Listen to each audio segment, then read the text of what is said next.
Hello guys! Hello! Sagittarius, welcome dito sa aking channel. Kapalaran 888, welcome guys. Alamin natin kung anong messages, vibration, gabay, energy para sa lahat ng Sagittarius. So first card mo dito is Privileged Lady, number 12, 3. Isang mayaman na babae.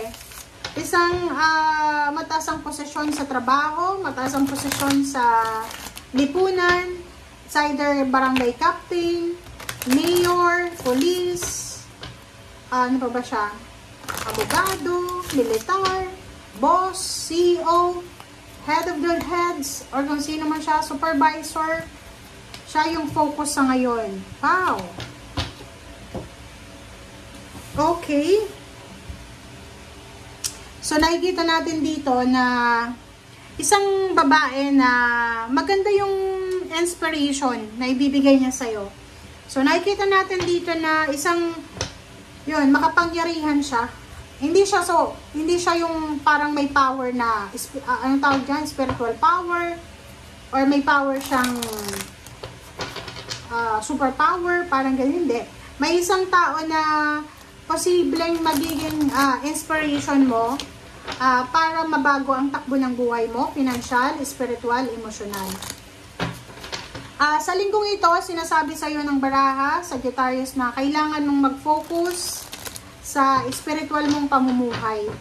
You need to give time para sa Panginoon, para sa spiritual mong pamumuhay. Kasi parang masyado ka nang busy sa mga bagay-bagay. Okay, seeing both sides, number 28 na. Okay. So, dito sinasabi na take a step back and try looking at this from a different perspective.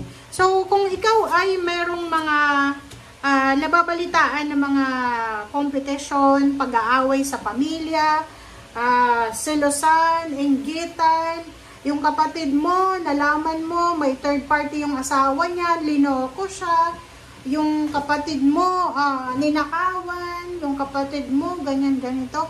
So, sinasabi ng baraha sa'yo dito na step back. Okay? Halimbawa, yung pamilya mo may kaaway, yung pamilya mo nadihado sila. Step back. Hindi ibig sabihin na kadugo mo sila, hindi ibig sabihin na kung anong nangyari sa kanila without asking questions, without, diba, without knowing kung ano yung nangyayari sa paligid nila, kakampi ka na. No, step back. And tingnan mo kung ano yung nangyayari without, di ba, parang without judgment. Na parang sasabihin mo, kailangan kong kumampi kasi kadugo ko. No. Kailangan balanse ka. Kailangan, kung ano man ang desisyon na gagawin mo, yun yung dahil sa, yun yung tama. Hindi yun yung dahil, yun ay kailangan. Dapat yun yung tama. 5 of torches, sabi ko na eh. 5 of wands. Sagittarius, may mga pag-aaway, kompetisyon na pwedeng mangyari sa linggong ito. Posibleng pag-aaway tungkol sa pera, posibleng pag-aaway sa kung ano pa man.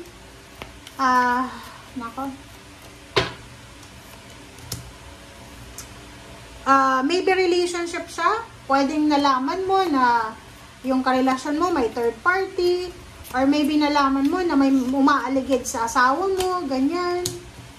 Sabi na eh. Nakakaloka to yung mga messages. Resonated to sa Aries.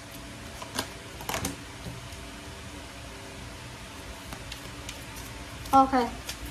So, this week possible na may competition sa relationship. May mga third party, mayroong temptation dito eh. Maybe ikaw or yung karelasyon mo, under attack of temptation ng the devil. Okay, so ganon. Indecent offer to guys. Indecent offer siya. Comment down below. Maybe ikaw babae or lalaki kang Sagittarius, nahihirapan ka. Nahihirapan ka na i-balance yung finances mo. Nasa ganito kang situation eh. Yung 2 of Pentacles. Yung parang sa buhay mo, sobrang hirap na hirap ka ngayon na hanapin yung balanse. Pero, may isang tao dito, siya yung Prince of Cups. May isang tao dito na mag-o-offer siya sa'yo ng, this is indecent offer ha, the devil. Mag-o-offer siya sa'yo ng trabaho or mag-o-offer siya sa'yo ng source of income na hindi siya pwede, diba? Hindi siya pwede eh. Kaya nga indecent siya, the devil temptation. Pero since gustong-gusto mo nang mabago yung takbo ng buhay mo, yung Six of Swords, nagtatalo ngayon yung isip at puso mo kung ano ba yung gagawin mo. Princess of Torches, sinasabi sa'yo dito, this is your energy Sagittarius, na wag masyadong ma-excite. Yun nga sabi ko sa'yo, kailangan gawin mo kung ano yung tama, hindi yung kailangan. Kasi pag kailangan natin lahat yun Lahat tayo may pangangailangan. Pero yung tama, hindi lahat ng tao nakakakita ng tama. So yun, saan ka ba? Sa tama or kailangan mo? Baka sabihin mo, kailangan ko ng pera kailangan ng gatas ng anak ko Hindi. Tama ba yun ang gagawin mo? Pag-isipan mo yun. Diba? Okay.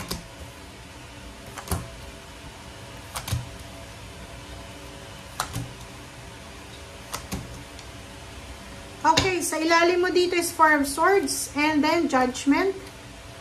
Princess of Swords. So, sinasabi sa'yo dito, Sagittarius ang barahan na instead na mag-procrastinate ka, yung parang instead na mag-isip ka lang ng isang direksyon, bakit hindi mo lawakan siya? Like for example, naghahanap ka ng trabaho sa isang probinsya. Nasa probinsya ka, nasa barangay kanyo. Nasa inyong barangay. Pasensya na sa Tagalog ko. Isang barangay, halimbawa, nandito ka sa barangay mo. Doon ka lang naghahanap sa barangay mo. Lawakan mo. Simula ka sa second barangay na katabi. Pag hindi ka nakahanap doon sa third barangay na katabi ng barangay mo, libutin mo lahat sa buong community mo, sa lahat ng town. Pag hindi ka pa doon, lawakan mo pa. Hanggang sa makapunta ka ng ibang bansa. Hanggang sa makapunta ka sa ibang dimension. Diba? Diba? Naku. King of Torches, Five of Pentacles.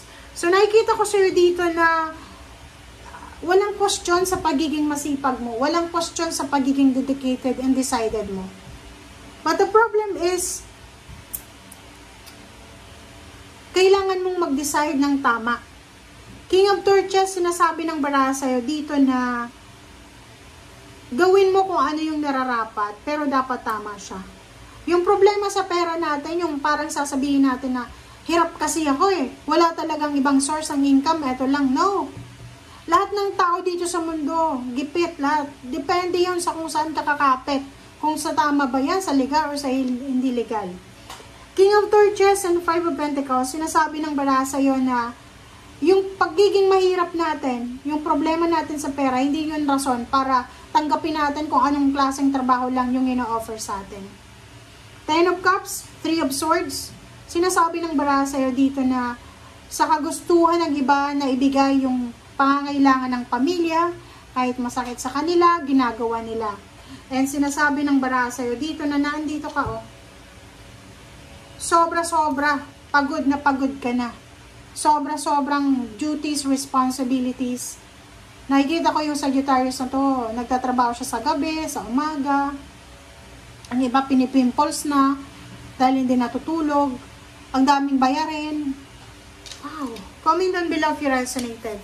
Okay? Thank you guys for watching. Bye!